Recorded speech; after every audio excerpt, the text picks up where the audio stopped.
మన మనసులో పదే పదే ఏమనుకుంటామో అదే మనము సాధిస్తాం అన్నమాట. అదే జరుగుతుందన్నమాట.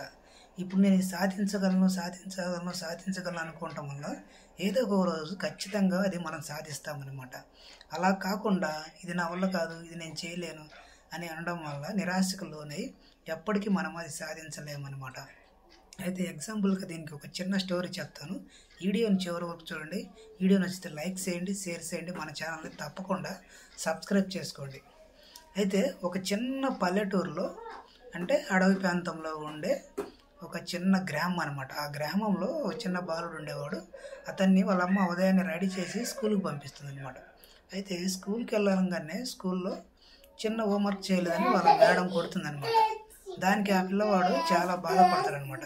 అయితే సాయంత్రం 5:30 కాగానే స్కూల్ బెల్ కొట్టంగానే బస్సు ఎక్కి ఇంటికి వెళ్తాడు.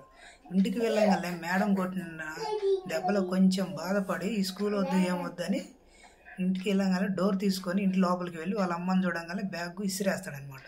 అది చూసిన వాళ్ళమ్మ బ్యాగ్ ఇసిరేయటంతో ఆ బాబు కోపంతో ఆ పిల్లవాడిని అరిసి కొడుతుందనమాట.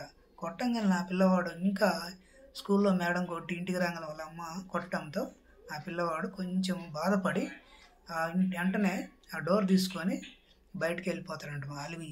బయటికి వెళ్ళిపోతాడనమాట అలిగి. అలా పోవడం వల్ల ఇంకా పల్లెటూరు కదా, పక్కనే అడవి అలా ఉన్నాయి కాబట్టి కొండలు ఉంటాయి.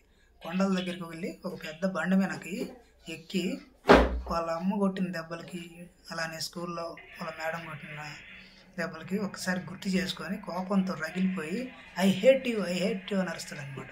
అప్పుడు అక్కడి నుంచి ప్రతిధ్వని కూడా కొండలలో నుంచి ఐ హేట్ యూ అని వస్తుందన్నమాట. అది చూసి ఆ చిన్నపిల్లవాడు భయపడి వెంటనే ఆ రాయి దిగి పరిగెత్తుకుంటూ వాళ్ళ ఇంటి దగ్గరికి వెళ్ళి డోర్ తీసుకొని లోపలికి వెళ్ళి జరిగిన విషయం వాళ్ళ అమ్మకి చెప్తాడనమాట. అమ్మ, నేను ఇలా వెళ్ళి ఒక రాయి మీద కూర్చొని ఐ హేట్ యూ అని అరిశాను. అక్కడి నుంచి నాకు ఐ హేట్ యూ అని మళ్ళీ రిటర్న్ వాయిస్ వచ్చిందనమాట అని చెప్తాడనమాట. అయితే వాళ్ళ అమ్మ మొత్తం జరిగిందంతా గమనించుకొని సరే నువ్వు మళ్ళీ వెళ్ళి అక్కడికి వెళ్ళి ఐ లవ్ యూ అని ఎవరమ్మని చెప్తాడనమాట. ఆ పిల్లవాడు అలానే వాళ్ళ అమ్మ చెప్పినట్టు మళ్ళీ వెళ్ళి పెద్దగా ఐ లవ్ యూ అని అరుస్తాడనమాట. అక్కడి నుంచి రిటర్న్ ఐ లవ్ యూ అని వాయిస్ వస్తుందన్నమాట. అంటే మనం ఏదైతే మనసులో అనుకుంటామో అది మనకు రిటర్న్ వస్తుంది అనమాట. ఇతరులను మనం ప్రేమించడం వల్ల మళ్ళీ తిరిగి మనకి ప్రేమే వస్తుంది అనమాట. ఇతరులను మనం ఇబ్బంది పెడితే తిరిగి మళ్ళీ బాగా పెరుగుతుంది అనమాట.